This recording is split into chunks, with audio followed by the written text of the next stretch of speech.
best there ever will be. And you know it. With a tears in my eyes. The cream of the crop. Acknowledge me.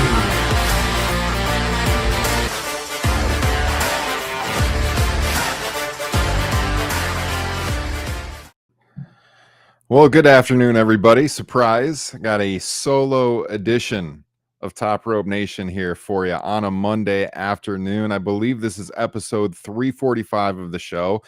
Quite honestly, I was thinking about doing this show all weekend. I did the Bleacher Report show right after Clash at the Castle on Saturday. And I was talking to my wife. I'm like, I should do a Top Rope Nation right now. I just talked about it. It's fresh in my mind, but the kids were a little crazy, so I didn't do it. And I didn't have a chance yesterday, obviously being Father's Day, but I was sitting around today. I was like, let's put out some content. I can do a solo show. I've done this many times before. So Justin and Jesse, I know Jesse has watched all but the main event at this point in time. I'm not sure about Justin, but their availability didn't allow them to do a show. And I wanted to get out in front and get this show out there for our listeners, for our viewers here on Twitter, on YouTube and everywhere else, and talk about what we saw on Saturday with Clash at the Castle. So hopefully you guys are watching live and you're going to be active in the chat and you give me some people to talk to. We'll make it a little bit more interactive, maybe just me hosting the show this week. But yeah, I wanted to dive into Clash at the Castle, talk about what we saw over in Glasgow, Scotland. They had a raucous crowd of over 11,000 fans. Now, if you watch this one on Peacock Live, you would have thought that this was a stadium just by the way it sounded. As we've seen, constantly with these international shows, the international audience is absolutely phenomenal. They were as loud as a stadium. 11,000 people sounded like 41,000 people. They're just great crowd in Scotland, just like what we saw in France, like what we saw in Puerto Rico, and all the way down the line. So I hope that WWE continues doing these international shows. I think when you look at the shows that have been here in the United States, sometimes you get really good crowds, other times not so much. It kind of depends on the market.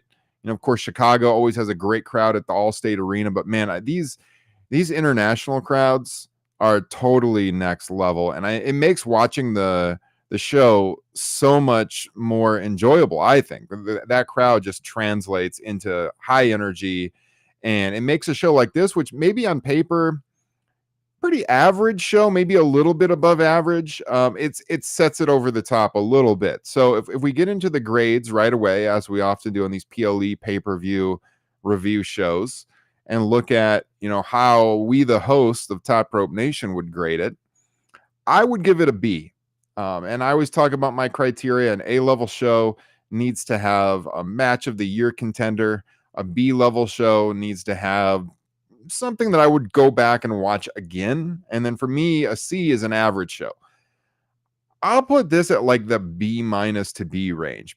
I'll bump it up from the C range because the crowd was so phenomenal. There was some lowlights on the show. There's some real highlights, but there was also some things that really had me scratching my head as to character development in this promotion, who is playing what role, and what that is going to mean for SummerSlam. I see some of you are joining here in the chat right now. Give me your grade. Let me know what you thought of Clash at the Castle. If you watched it, I see our guy Tim checking in. CM Junk, not a fan of Punk's interference. We'll get to all of that. Niall checking in. How do we think that they get the belt off Priest? I'm going to dive into that and what this means for SummerSlam and his direction. John Hope checking in across the pond. Let me just say, this is why I like doing these shows in the afternoon, because we have such a great listener base in the UK. Lots of them are patrons. Others are not patrons, but have been strong supporters of the show for a long time, and we appreciate each and every one of you. And I know when we normally record, it's 9 p.m. here Central Time in the US, and it's impossible for you guys to listen live. So I like to do the afternoon shows when I can and to get this engagement. I see the chat room just really blowing up right now. This is fun. I love this. So John says C+ show to a B-. I thought it would have been lower, but a good main event elevated it. Niall Clark, B-. Our guy Carl checking in, B-. Tim, DQ. Yeah, I would go B for sure. Let's see. Mubin checking in. He said B-, agrees with that as well. He said not a full match that I would rewatch, but have rewatched Punk McIntyre a few times. Or McIntyre, Damian Priest with Punk's interference. Well, I'd say my B to B- is right in line with what our social media poll showed as well. I'm putting that on the screen right now. We had just under 100 voters, and about 43% of them checked in with a B. We had 30% out of A. So overall, yeah, a pretty highly praised show we saw. I mean, that's pretty solid. D or F, 10%. God, I don't know. I could not go. People trolling there. C, yeah, I could see a C grade, 15%. So when you look at this card, all right, it's a 5-match show. They went pretty much exactly 3 hours, which I like. I love the tighter shows. I talk about this on the pod all the time. I really, really like the afternoon time slot here in the US. So again, another reason I am in favor of these shows over in Europe. It's like watching football here, American football here in the United States. I can watch a noon game and then I have my whole night ahead of me. And I, tune into Collision later that night if I wanted to. I saw a little bit about Collision. Maybe we'll get into that on Thursday night here on the flagship. Great time to watch a wrestling show, a Saturday afternoon. And, the pre-show was 2 hours. The main show was only 3 hours. I mean, think about that. A 2-hour pre-show for a 3-hour main event, or a 3-hour main show. Speaking of main events, obviously Drew McIntyre has to main event this show, right? I mean, he's the home countryman, the Scot coming home. He's got another chance here a couple of years after the original Clash at the Castle to capture the World Heavyweight title. You got to put him in the main event. So what does that mean for Cody Rhodes, the face of the promotion right now? You got to open up the show with Cody. And that's exactly what they did. So you get Cody Rhodes out there right away, the Codelander, as Justin likes to call him. Phenomenal response, as you would expect. No pun intended, with the phenomenal one AJ Styles across the ring from him. And these guys got a lot of time. Let me check the notes here. I believe they went just under 30 minutes. I want to say like 27 minutes this match went. Yeah, 27:45. They got a ton of time. And, it's an I Quit match. And right out of the gate, Cody's just beating the hell out of AJ. Bear with me. I'm not going off any notes here. This is memory from 48 hours ago. They're going through the back. They fight through the crowd. They go through the backstage area. They fight down the ringside entrance, the aisle. They get back into the ring. They get weapons. You get the kendo stick. AJ gets out some handcuffs. More on that here in a second. And eventually, AJ makes his comeback. You get Cody's mom down there in the front row, and her and AJ are going back and forth. And eventually she ends up slapping AJ like 3 times. She slaps him. She sits down. She slaps him. She sits down. So she's taking out AJ. And one of the problems that I had with this match, and you guys can let me know what you think in the chat room, I felt like AJ was not heel enough for this one. And especially when we get to the finish. All right, so I mentioned that AJ had taken out the handcuffs. Well, eventually, of course, Cody turns that on AJ, and Cody handcuffs AJ to the ropes, and he starts just beating the hell out of him with the chair. And they ask AJ if he quits. He says no. So Cody goes and he gets the ringside steps. And he lifts the steps up above AJ, and he's going to take him out. And then AJ very quickly quits and the match is over. So he didn't have to take him out with the chair. Or with the steps, sorry. And then after the match, you get Cody looking down at his mom, and he asks her if she would like to see him take out AJ with the stairs. And she's like, yeah, go ahead. So Cody goes over, the match is won, and he takes out AJ with this big shot with the stairs. what the hell? This guy is the top baby face in the promotion. Now, sure, if AJ had like attacked his mom during the match and really healed it up more, that would make a lot of sense. He didn't really do that. I mean, he was jaw jacking with his mom, and again, his mom, Cody's mom, slapped AJ 3 times. So I felt like this was very unearned. I thought it was odd behavior for the top baby face in your promotion after the bell, not really how a face would react. And that was going to be a trend tonight, I think, is are the baby faces acting like heels at the top of the card in this promotion? And that, again, that's the thumbnail on this YouTube video right now. So you probably knew I was going to say that. Are the baby faces acting like heels in this promotion? Checking the chat room here, seeing what you guys are saying. Curtis, I give the show a B for AJ Styles, you're a wanker chant. All right, that was good. That was funny, Curtis. I agree. Let's see. Yeah, John, not a big fan of the I Quit finish. They went back. The announcers did a decent job talking about the history of I Quit matches in the promotion. I believe they said the first one in the WWE was Brett and Backlund at WrestleMania 11, but then they did go back and they called back to the ones in the NWA and WCW. So I did like the history nod there. Yeah. Let's see. Carl checking it. Agree the finish would have worked fine if AJ had been more heelish and given Cody reason to show some fire. Right. It wasn't very earned. Now you gotta figure that Cody Rhodes is he's on to new things now. You know, he had this rematch with AJ Styles. Now they're on to something else. And it seemed that they clearly hinted at what that is going to be in the post-match. Because you had the interference spot and out came or you had the attack after the match and out comes Kevin Owens, out comes Randy Orton. Basically, Cody was going up ringside and the bloodline attacked him. But it was KO and Randy Orton who made the save. And you've probably seen the screenshots floating around on social media ever since this happened. But basically, Randy Orton gave this little glance at the title belt to Cody, and people were very eagle-eyed, and they caught that. I do think that Cody's probably working Randy Orton at SummerSlam. Almost certainly working Randy Orton at SummerSlam. And I think, star power-wise, second biggest show of the year, that makes a lot of sense. So I think that that's what we're going to see. You're probably going to get maybe a 6-man tag with KO and Orton and Cody against the Bloodline at Money in the Bank, which I believe is in 3 weeks. So that's going to be a quick turnaround. And then after that, it's like 3 or 4 weeks to SummerSlam. So I think, they'll work this tag. Then you're going to get the turn by Orton working heel to take on Cody at SummerSlam. But certainly Cody and AJ now looks to be a thing of the past. You guys are seeing right now across the bottom of the screen the names of all of the wonderful Top Rope Nation Patreon supporters. You can join our Patreon, support the show. The link is here in the broadcast description. Lots of bonus content going on over there. We've got Top Rope Nation Classics, which we just dropped a new episode of last week. At the end of last week, we went back and we looked at the May 26th 1997 edition of Raw is War, an awesome episode of Raw.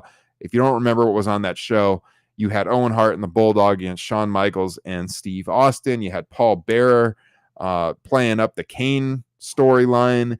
You had the sit-down interview with Mankind where he talked about Dude Love for the first time. Only way to hear that show, I think we went 2 hours and 15 minutes. Is by becoming a patron. Appreciate your support. If you don't have the $5 a month to get all that bonus content, like Top Rope Nation Classics, like Top Rope Nation Extra, like Jesse's show, Top Rope Nation Unplugged, totally fine. Just subscribe wherever you are hearing this free podcast. And of course, subscribe to us on YouTube. We would greatly, greatly appreciate your support. Niall checking in with a prediction here after the 6-man I am predicting for Money in the Bank. He says Orton RKO's Cody after the 6-man tag up in Toronto at Money in the Bank. Yeah, I think that's a good bet. Definitely could see it playing out that way. Gives them about a month to build up for the SummerSlam match. I mean, I think this is a direction that all of us have seen them going with the history between Cody and Randy ever since Cody came back to the promotion. Then Randy was out with an injury for a long time. But I think this makes sense as a SummerSlam match. I'm not going to hate on it too much. It's a high star power match. So I think that they go that direction. All right. So that was the opening match here. on Clash at the Castle. And this was the big surprise of the night. So they followed that up with the WWE Women's Tag Team title match. So you had the Unholy Union, Alba Fire, and Isla Dawn. Of course, Alba Fire being Kaylee Ray, who has just had a horrible month. Thoughts go out to her. She tragically lost her mom. Her mom was with her father over in Florida visiting her, and it was a tragic car accident. So she's got a real rough go of it. You know, she's a hometown gal now coming back to Scotland, challenging for the tag team titles against Bianca Belair and Jade Cargill, the tag champions, and also Shayna Baszler and Zoe Stark. So as undoubtedly you've heard by now, Alba Fire and Isla Dawn captured the tag titles, and nobody in a million years could have seen this coming.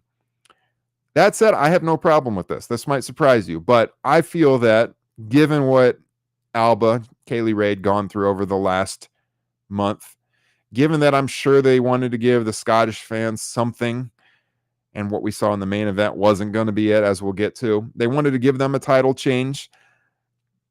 You know, I understand the decision. Now, we on the show are pretty high on Bianca and Jade with the women's tag titles, building them up, because these titles just haven't had much steam since they started them at all.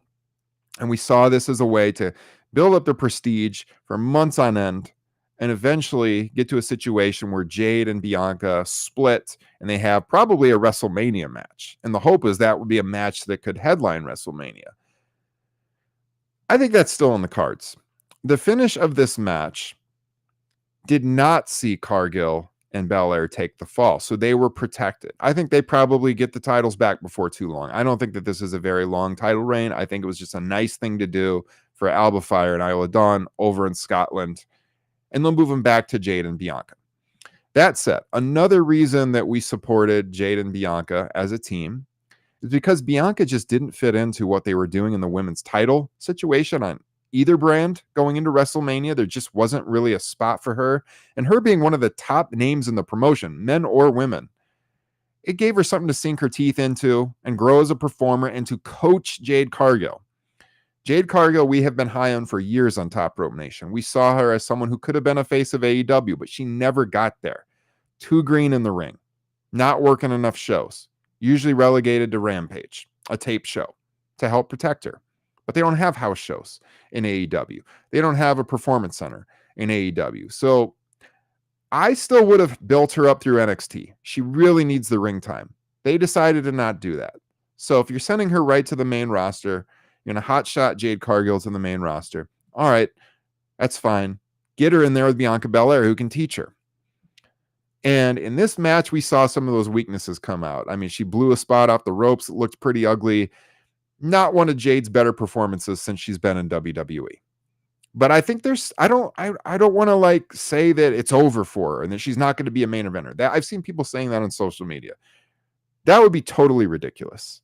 We have seen many people in this promotion over the years go through low points and build themselves back up to become a main event level talent. I think that that's still there for Jade. And I think Jade and Bianca are going to get the titles back and that they're going to continue this and they're going to eventually main event a WrestleMania together. That's what I would do anyways. I can't believe that Bianca and Jade would like wrestle each other at SummerSlam already. And I saw some people floating that out in social media land. That would make no sense at all. I think they'll get the titles back sooner rather than later. And, they'll go on to have these titles for many, many months. So again, I didn't have a problem with this finish. It protected the champs. You gave Kaylee Ray something after a hellacious month. Totally fine with it. Totally fine with that. Rope botches were a trend throughout this PLE, says John Hope. That they were. And WWE, this is the only promotion that uses real ropes. Everyone else uses the steel cables.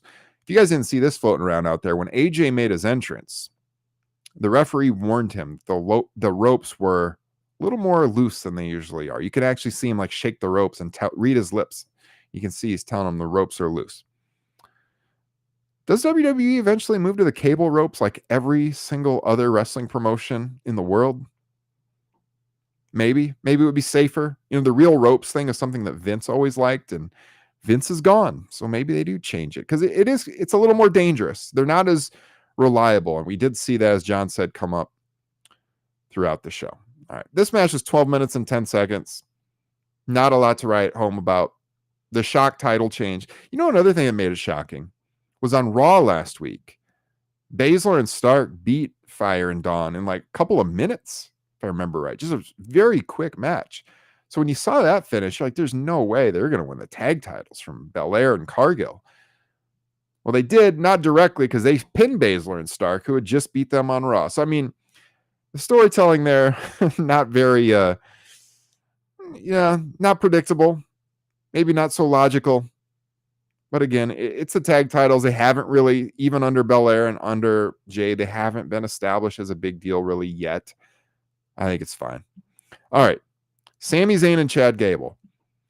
This storyline going on with Gable and Otis and Maxine Dupree is is probably the best Well, let me dial back a little bit. You got McIntyre and Punk still, but Punk's not there every week. From a week-to-week basis, this is the best storyline in WWE right now. Gable playing this unlikable heel type, and the fans really warming up to Otis, and Otis protecting Maxine, and when is Otis finally going to turn on Chad Gable? And look, Chad Gable's had multiple opportunities at the Intercontinental title now against Sami Zayn. He's come up short over and over and over again. I would have had Chad Gable win the IC title here. They didn't go that route. He came up short again. Gable blames Otis for his loss because Maxine had been, already wearing the boot, had been inadvertently taken out on the outside by Gable. And Otis ends up carrying her off, up the ramp. And he's partway up the ramp when Gable loses the match. There was another spot in the match where Maxine almost got hit with a haluva kick from Sami Zayn.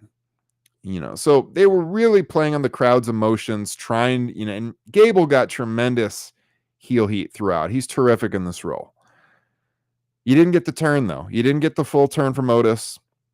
Not yet. They're still holding off in that. And once again, Gable doesn't capture the IC title. It was a good match. This is a really good match. It went 22 minutes.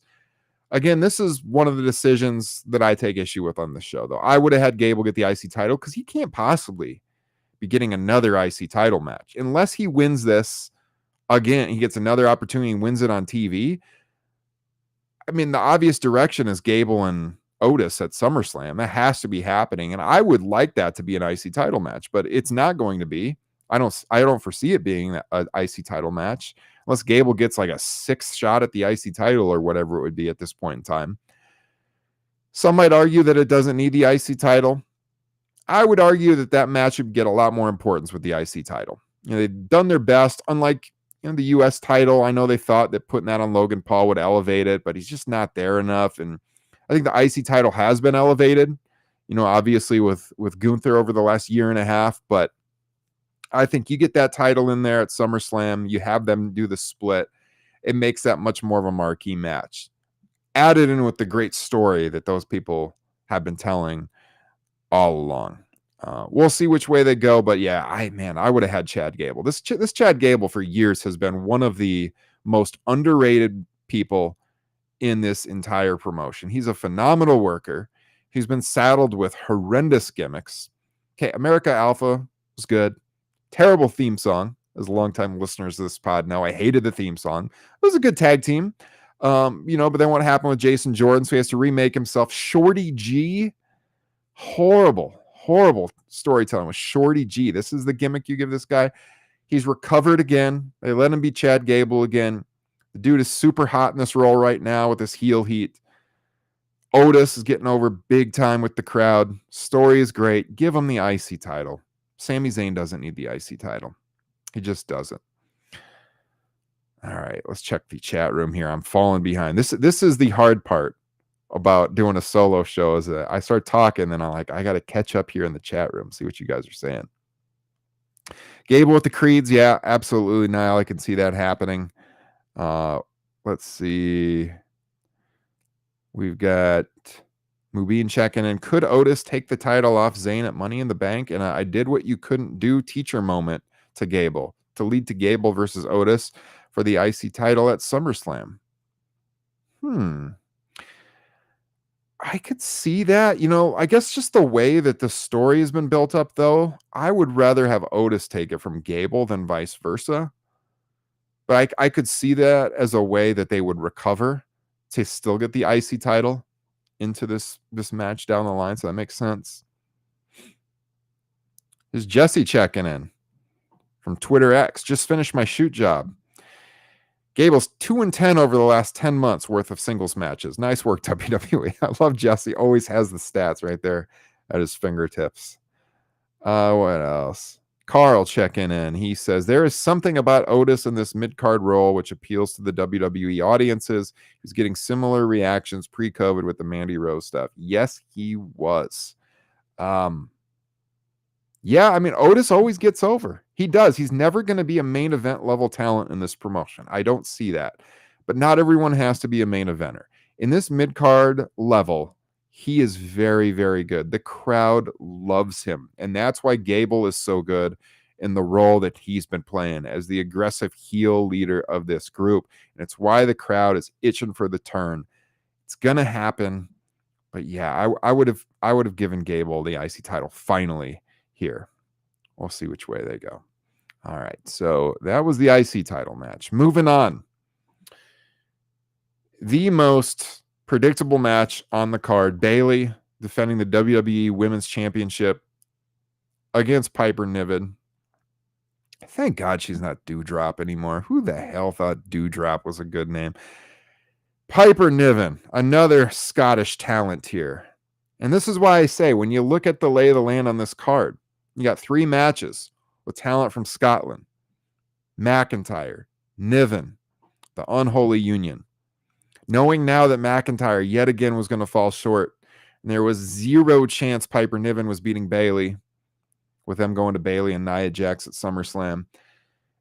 Again, it's why I don't take issue with Unholy Union capturing the women's tag team titles. They wanted to give this audience something. All right, so this match went 13 and a half minutes. Piper out there with Chelsea Green, of course. But yeah, Bayley goes over. Nothing to write home about. As I said, the most predictable match on the card. Easily, bar none. Could not have possibly seen this going another way. Let's see. We got the crucifix bomb in the finish, which looked really good. Bayley, yeah, I mean, the crowd really wanted to see her with this title. She's finally got it. She's had a good run so far. They'll keep building up this match with Nia Jax. But yeah, I mean, obviously it wasn't going to be Piper Niven taking the title off of her. Bayley always delivers. Very reliable in the ring. Always over with the crowd. Go back to the pandemic. One of the most reliable performers on the roster. She made those pandemic shows on SmackDown worthy of watching a lot of weeks. So got to give props to Bayley here. Niall checking in. Wrestlers being good in a mid-card role and it being perfectly fine is a point not brought up enough in the wrestling community. Not everyone is a main event guy. Exactly. It drives me nuts. Everybody on social media wants to talk about people being underutilized because they're not challenging for the world title. Not everyone can be a world champion. They're not all supposed to be world champions. You need good talent.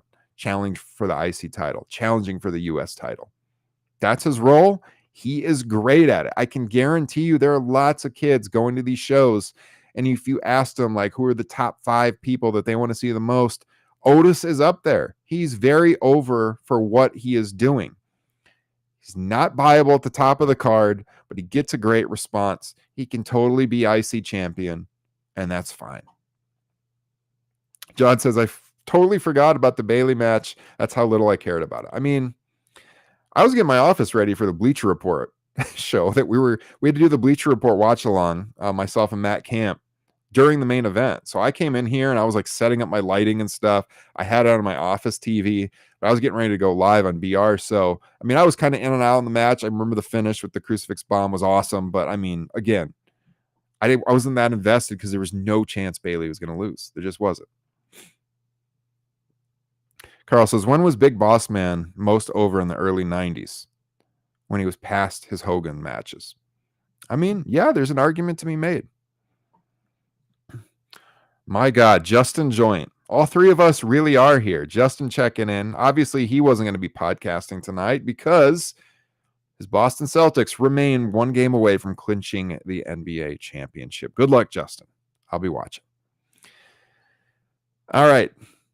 Main event time. Damian Priest defending the WWE World Heavyweight title against Drew McIntyre. My pick going in was Drew McIntyre. I still think Drew McIntyre should have won this match. Obviously, he didn't. The guys had a phenomenal match. I definitely have to give a lot of credit to Damian Priest. Damian Priest looked to legitimately hurt himself. He's fine now. Heard he's fine now, but he was shaken up a little bit. He went for his move off the second rope to the outside, the kick on Drew. And when he stepped off the second rope, he came off of it funky and like legitimately tied up his ankle in the top and the middle ropes, like hangman style, was hanging upside down by his foot. He cracked his head on the ring apron on the outside. It looked devastating. And this guy still, he continued on. He looked shaken up, but he continued on. And also give credit to Drew McIntyre because you could tell that they didn't know what to do in the moment. They didn't know how hurt Priest was. McIntyre immediately walked away from the spot. He got the camera off of Priest, and they were trying to, like the referee was trying to get Priest out of the ropes, and he couldn't do it. Again, those ropes were real tight when they're, tied up that way. Real ropes don't stretch like cables so much. And he couldn't get them out. So McIntyre, thinking on his feet, first of all, he gets the camera off of the area while the referee is working on Priest. And then McIntyre gets back in the ring and he eventually gets Priest out of there. So good thinking on their feet around what could have been just a match-ending spot gone wrong. Priest sold the leg throughout the rest of the match. He sold it in the post-show scrum afterwards. He was very, very good in this match. My issue with this is that Priest just does not feel like world champion. When you look at the lay of the land in the promotion, let alone Monday Night Raw, he's like 4 or 5 guys down the totem pole. And that's, again, you need those guys. Like I was just saying, he is certainly capable of being world champion. I just feel like the timing is off on this because pretty clearly McIntyre and Punk, like I said, alongside Otis and Gable, is the number one story on Monday Night Raw. And Priest retaining in this match just makes SummerSlam not ideal because he's going to be wrestling Gunther for the title in Cleveland, 2 heels. It doesn't make sense. To me, you strap up Drew McIntyre. I know because of the King of the Ring stipulation, he has to wrestle Gunther. I would have had Gunther bow out of the match. This is going to sound weird to you, but they got the match coming up, or the event coming up in Berlin just a few weeks, I believe, after SummerSlam. You could have Gunther say, you know what? I'll let Punk take your head off at SummerSlam. You guys hate each other so much. I'll have home court advantage. I'll take on the winner over at the Berlin Bash. Let's do that. We've seen some weird ways they have gone about changing matches in this promotion. Convoluted ways they get around doing matches that make no sense. I think that totally makes sense. I think Drew McIntyre and CM Punk is a marquee match you do at the second biggest show of the year and you make it for the world title. Hell, you could even strap up CM Punk and have him drop it just a few weeks later to Gunther. Certainly, Punk cannot be counted on to have a long title reign, given his injury history over the last couple of years. But you could have him win it and immediately drop it to Gunther. And then you could have Gunther get a big win over a legend like CM Punk. Instead, you get CM Punk out here interfering in the finish of the match, a very good match, but it made no sense. And we see after, he comes out, He does the run in. I'll give him credit on how they shot this because they're shooting it with the camera from the outside ring apron.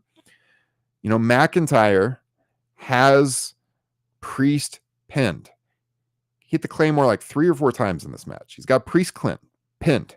And the referee had been taken out. So out runs another referee, and they're shooting from outside the ring so you can't see the ref's face. 1, 2, and then he stops the pin. And then the camera swings around, and it's Punk screwing Drew McIntyre, and he gives him the 2, right? You kind of could tell it was him. You could see the low-top Air Jordans on him, the red and black. But they did hide it to shock you a little bit. Here's the problem. How dumb is personnel backstage that they let CM Punk just take a referee's shirt and run out to the ring? And Punk had made no bones about it. He was not hiding the fact on social media that he was over in Scotland. We knew he was there. Okay, but he is just standing backstage. They showed this after the fact. They put the video out on social media that he was standing back there watching. And then when the referee went down, he basically like took a referee's uniform and he runs out. What? Also, how is CM Punk a babyface at this point in time? I mean, again, following Cody's actions early, it's a very heel thing to do.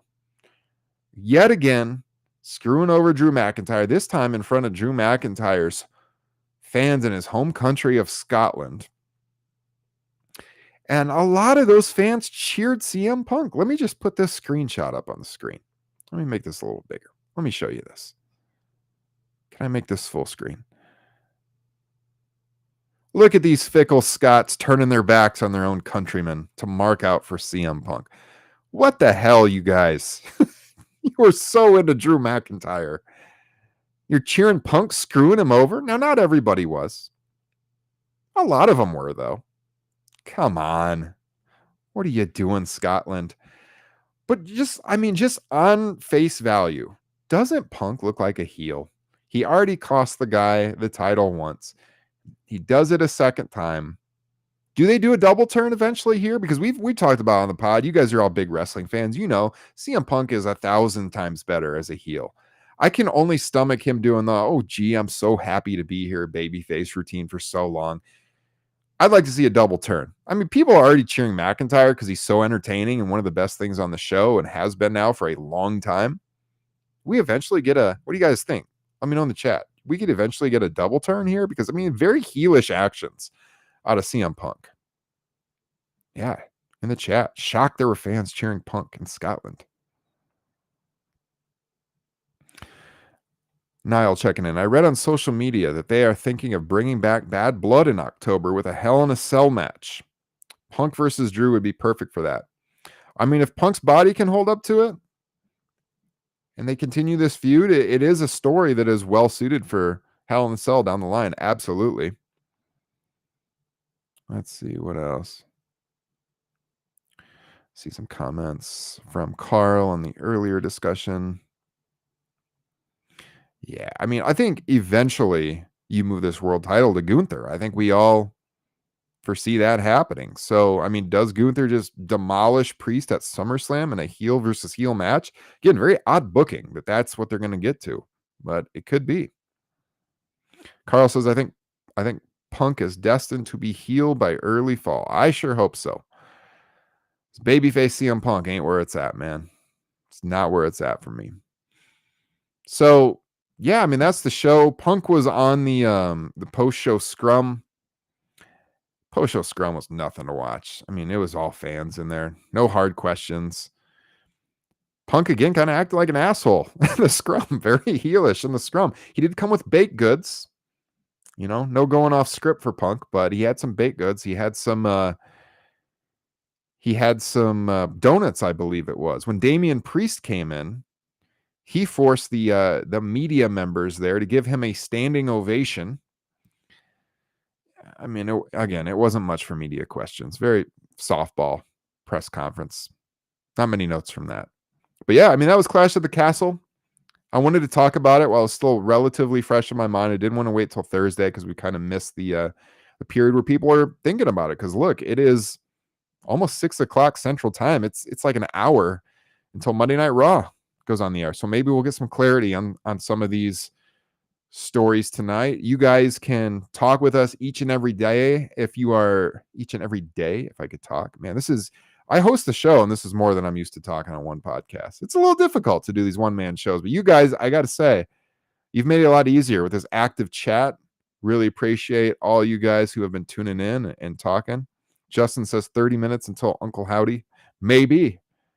Punk was also wearing a Glasgow Celtic top. The arch rival team, Celtics, arch rival team of McIntyre's beloved Glasgow Rangers. Indeed.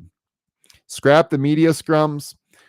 I mean, if nobody's going to ask tough questions, they don't really serve much purpose. Matt Camp has talked with me a lot about this over on BR. Promotion just looks at that as part of the show. They don't want tough questions. They want you to be happy to be there. They want to control the narrative. And unfortunately, most of the media members play right into that with their softball questions. Yeah, it's have the scrums started after the merger? WWE was doing them before the merger. Now, of course, AEW, they've been doing them since the very beginning of the promotion. But yeah, WWE, they did start them before the merger because I know they were doing them a year or two ago. So it was definitely before the merger happened. So appreciate that, John. Thank you. Lots to talk about. Had a lot of things in my mind, and I wanted to put out content for our listeners, and I appreciate you guys all tuning in. So yeah, we will definitely be back Thursday night. We're going to be doing a flagship.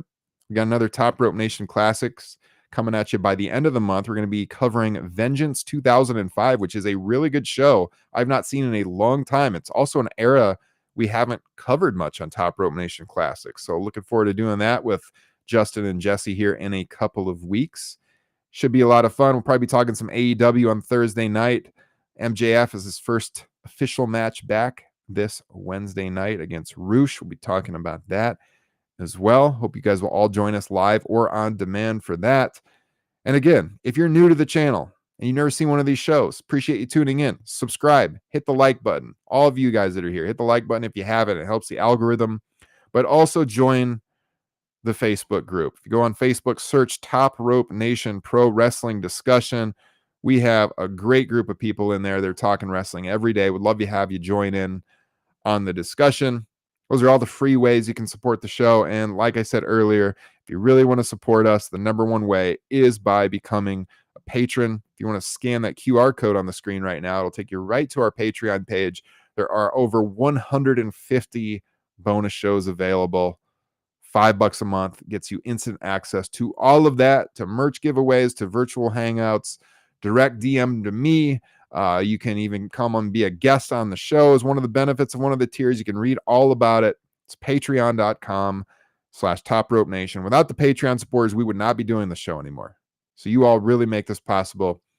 Almost 8 years now. Show started in July of 2016. Hard to believe. Coming up on our 8-year anniversary. All right, guys. Well, that's all I had. So unless you have any questions for me in the chat, I'm about to wrap it up. I'll take one more look at the chat, and then I'm going to be good to go. Start getting dinner in the oven for tonight with the fam. I don't see any questions, you guys. So I think we're going to take it home. So you can follow me on social media, Instagram, Twitter, X, at Ryan Droste, Droste. You can find the show at Top Rope Nation. Thank you, Carl. He says, any non-Patreon guys, I would highly recommend it. Absolutely. I think it's our best work. Those classic shows are so much fun. All right. I'm going to call it a day. See you all of you in 72 hours? A little more than that. Thursday night. We'll be back here on the channel. Be back on your podcast feed then. Take care. We'll see you then, everybody. Have a good week and enjoy Monday Night Raw.